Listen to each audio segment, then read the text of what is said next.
On January 15, 2022, the uninhabited volcanic island Hunga Tonga-Hunga Ha'apai erupted violently, creating worldwide shockwaves, sonic booms, tsunamis, and powerful winds, all while blanketing surrounding islands in 2 centimeters of ash. It was a fatal eruption, and its impact on nearby communities was further compounded by the disruption caused to emergency services. NASA has been following the Pacific Islands' unusual evolution for years. Using historical observations and satellite data of the January eruption, scientists have shed a new light on why this explosion is so unique and how such a small island is making such a huge impact across the planet. It gave us a window into a rapid-paced life history of an island that we can compare to hundreds of other islands in the oceans over time. And these islands are sensitive indicators for the activities of climate, environmental change, and we can project them forward even to other planets. So what an opportunity. Geologic records suggest that while the volcano may have produced massive explosive eruptions in the past, an eruption of this magnitude wasn't expected so soon. This was what we call a Volcanic Explosivity Index 6 eruption. Nothing like it since Krakatoa in the 19th century. And so what happened was this beautiful little island, 100 meters tall, growing, forming by the nature of the way volcanoes and water interact, was explosively changed forever.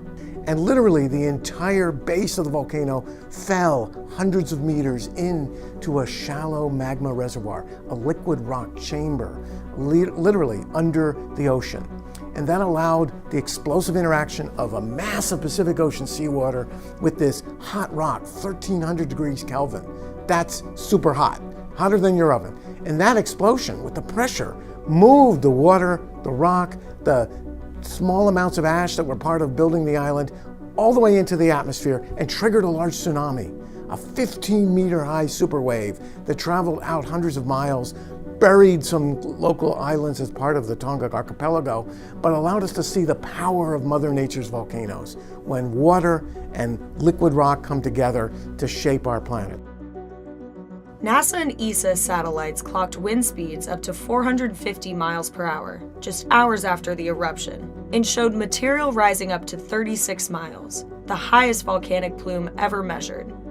Within 2 weeks, the main plume of volcanic material circled the entire globe, injecting dust particles into the stratosphere that remained for upwards of a year.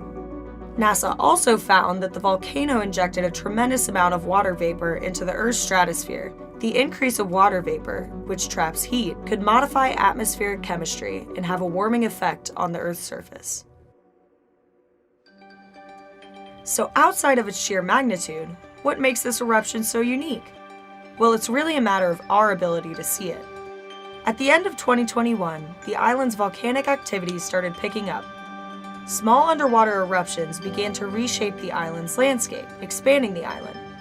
These shallow water events are classified as Surtsean eruptions, where hot magma interacts explosively with water. In other words, we've been able to see the birth of the island happen in ways we haven't been able to before. And with modern satellite technology, we're also able to see the end of the island's life cycle in new detail, as we did with the January eruption.